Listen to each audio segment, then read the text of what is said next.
go over this. This will be the last time we talk about this. I just found this conversation to be completely ridiculous. So I'm gonna show it in its entirety to the point where I feel like I could cut it off. But I really want to call out Shannon Sharpe for this kind of stuff, man. So here it goes. Check it out. Big perk. You buying the Mavs as legit contenders, or you feel like they're pretenders? I am buying it, and I said it last week. I feel like Luka is the most dangerous player in the Western Conference. I mean, the pieces that they picked up. So Kendrick Perkins does give us really good, how would I say, analysis, right? Talks very well about us until Mr. Shannon Sharpe gets involved. So let's get into the Shannon Sharpe angle of all of this, which is quite ridiculous on Shannon Sharpe's part. Kyrie Irving and Luka Doncic, because both of those guys are capable of having an explosive offensive night that can win you a game in any series or win you a series against any opponent in the Western Conference. Here we go. Okay, I give you this. Let's just say, for the sake of argument, they gave you 60 plus last night. Who they guarding? Who Luka guarding? Who Kyrie guarding? Who is that team guarding? They got, at some point in time, you got to get stopped. So let me stop it there, right? He's feeding off of older narratives that were about last year. Remember Stephen A. talking about, oh, they can't guard a napkin, blah, blah, blah. Like, yeah, the defense was bad last year. The defense this year, it hasn't been that bad in comparison. If you look at the defensive ratings, right now for the season, defensive rating wise, the Mavericks are 21st. Last year, I think they were like 29, 28, something like that. But over the last 4 to 5 games, I could find it. You know what? Midway through this, I'm gonna show y'all. Look, so let's just address the defensive angle, okay? So right now, what you're seeing is the defensive rating for the entire season. Right now, the Mavericks are number 21, right, with a 116 defensive rating. Let's go over what since the last 8 games, right? The 7-game win streak and the loss. We'll include all those games together.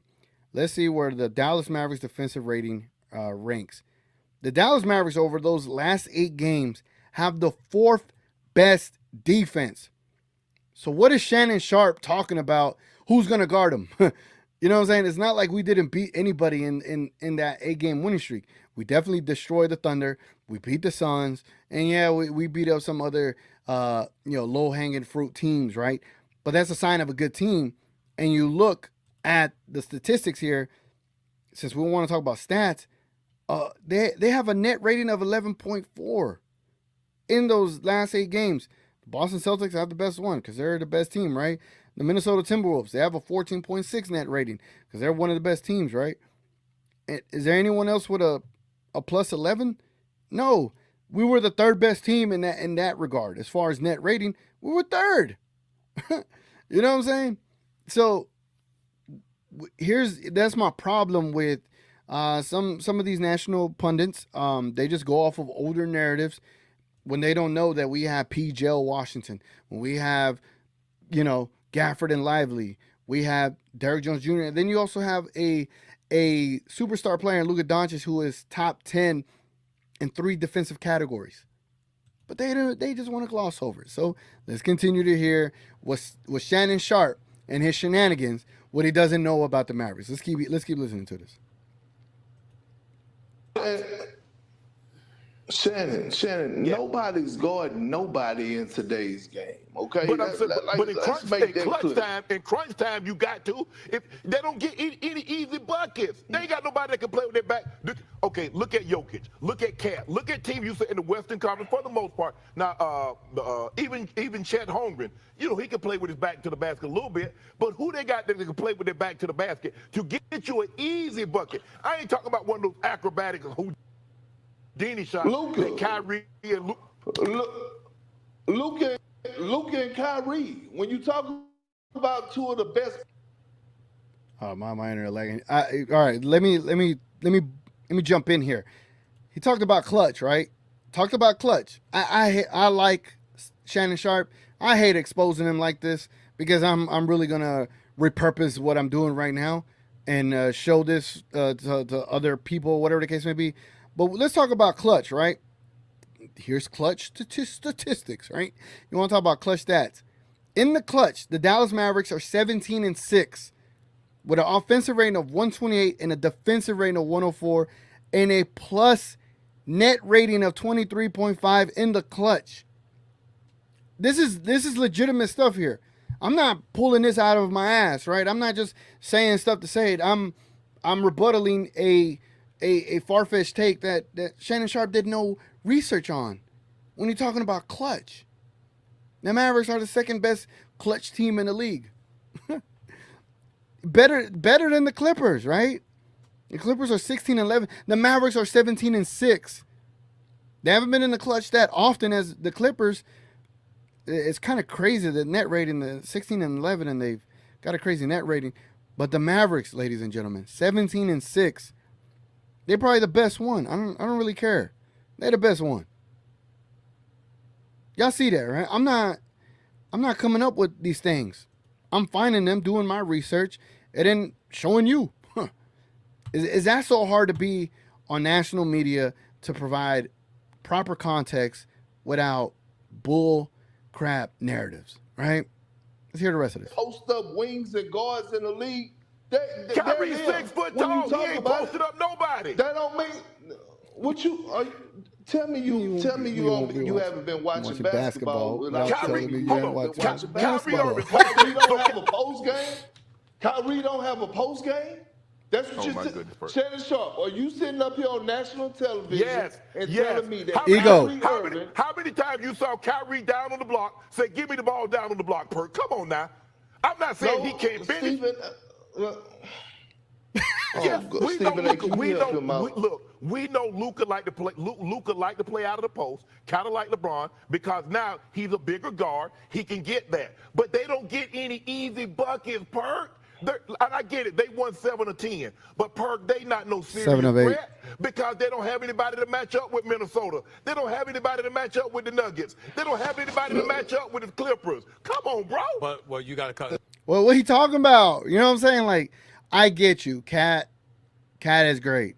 Anthony is great, but the Mavericks literally do have people to match up against them defensively. You have Gafford, you have Lively, you have Kleba, you have pieces that you could throw out there that could legitimately make it difficult for them. It's not going to shut them down. PJ Washington's not going to shut down Edwards. Preferably, you want DJJ on him and Exum and Josh Green, right? But to just blatantly say these things, it's offensive to us Mavs fans because you're not doing no research, my bro. What am I saying, my boy? You know what I'm saying? You ain't doing no research, bro, at all. And you just saying crazy things, man. There's a couple of things. First of all, here comes Stephen A. with some actual analysis. It's crazy. Often, but when he wants to, he has done it, and he has done it successfully. We know he can finish in the open court. Oh, yeah, we know he for can finish on that bat. We know he can finish at the basket as well. And Luka is like averaging 34, 9, and 8. I mean, he's been nothing short of spectacular. I think when you pick up a guy like Daniel Gafford before the trading deadline, you got P.J. Washington, you got Kleber back as well. You've got some size, you've got some additional shooters. You've got Tim Hardaway Jr. playing the way that he's been playing. I would tell you this about the Dallas Mavericks. You are absolutely right. Do I consider them There's a post move by Kyrie? No, not by a long shot, but I will tell you this. They're so explosive offensively that they can put you on your heels and make you tight offensively because you know you can't afford mistakes because you can't stop them. And because of that reality, I think, Shannon, that is what makes them a threat. I don't think they're winning the West. You understand? I really, really don't. But in the same breath, during the 7-game winning streak that they had, you know, listen, they beat Phoenix, if I remember correctly. They beat Oklahoma City, if I remember correctly. They've beaten Minnesota earlier this year. It's a regular season game, and I get that. But you see some of the elite teams within the Western Conference. Dallas has beaten them. And so I look at it from that perspective, and I say to myself, if Kyrie and Luka are clicking, those other brothers are making their contributions. Derek Lively, who KP brought up, he's been a big-time acquisition for them. Stephen A. been watching? For them. I'm looking at them and I'm saying, could they be a threat? Hell yes, they could be a threat. Okay. Well, if we do using that logic, the Lakers are beating Phoenix. The Lakers are beating OKC. Yeah. The Lakers are beating the Clippers. But we look at them. All right, see, this is where Shannon just loses me to. I get I get it, right? Like, he's a hardcore LeBron fan. I'm not mad at him for that. You're going to bring in the Lakers, I get it. You're on national TV. You kind of got to put that aside a little bit. But then again, it is First Take, so whatever, right? But you already know. You know 1,000%. If Kyrie was on the Lakers, he would have never said what he said. He would have never, ever said what he said about Kyrie at all. It is not happening if he was on the Lakers, right? And now he's pulling at strings over here because his team is in the 10th spot in the Western Conference. I'm about, whoa, wait a minute. They beat the Suns. They beat this. Yeah, cool, great, right? That both things could be true. But we're talking about right now in this current team, the Dallas Mavericks literally have a top 10 offense and a top 10 defense over the last 8 games. Clutch time, they're probably, to me, it's the best record in the clutch, 17-6 with a plus net rating of 23, almost 24. You can't make that up. You can't make that up. You can't deal with that in the clutch when it comes to other teams. There's not many other teams that have 2 clutch players like Kyrie and Luka. You cannot find that. So what is it? What is it with certain an analysts that have issues with the Mavericks? I find it funny that Shannon Sharpe was so way off that Kendrick Perkins and Stephen A. had to provide context, which is hilarious. Let's end it off right here. If it could load. Lakers, and we say to ourselves, excuse me, they can't really shoot the basketball. That's what we're lamenting about them. They don't have Jared Vanderbilt on the defensive side of the ball. Last thing we're concerned about is their ability to score and shoot the basketball. Could they score the ball? Could they score it last year? Not really. Not as much. So Luka. No, they had some injuries last year. They weren't healthy. That played a role. Well, go ahead. This is not the same team. Thank you, Perk. And look, you know what else matters is that coach that's walking up and down that sideline. This is where I don't agree. Kid knows how to put these guys in position to be successful. And just think about it. Now, the West has gotten better, but Luka has proven that he actually could take a team to the Western Conference Finals. He did it, 2 years ago with Jalen Brunson. He got a healthy Kyrie Irving and engaged Kyrie Irving. No one in the world has ever questioned how great Kyrie Irving is. Stephen A. can tell you this because he's alluded to it, how box office this young man is. Oh, yeah.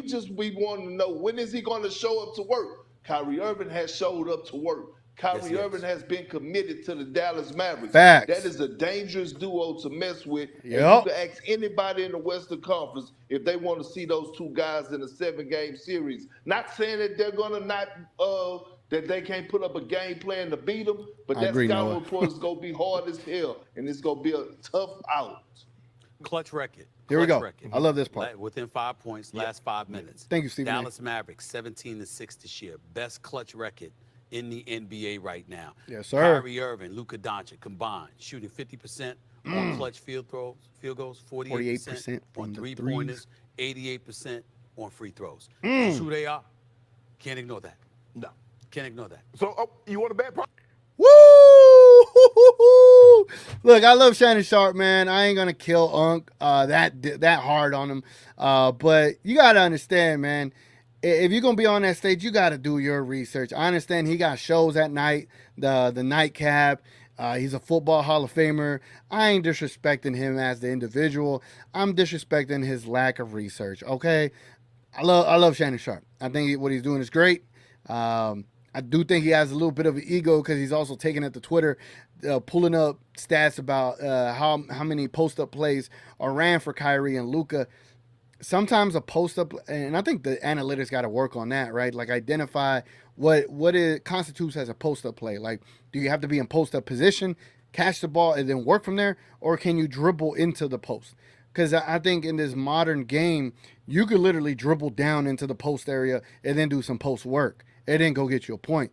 I think that this game is much more complex than being able to just stand on the block and get a pass, and then you consider that a post shot attempt or a post play. So it's not as simple as the 4 shot attempts that he was able to locate on NBA analytics. That's a little far-fetched because you literally know Kyrie gets down there and he does work. So as far as post plays, that makes no sense. As far as easy buckets, They pick and choose what is an easy bucket, when you could get an easy bucket. It's all hilarious, and I'm only doing this for us to be able to be like, we know basketball damn near better, or we actually do know better about basketball than the actual people in the national media. So credit to you. Kudos to everybody in the chat that be seeing this stuff, that be calling it out.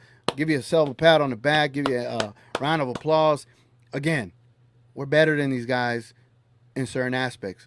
They're good at entertaining, whatever the case may be, but their takes, that first take moniker, man, I don't know. Their takes be pretty bad, man. You put us up there as a collective, I think we do pretty damn good, and I think we're pretty sharp, unlike Shannon Sharpe.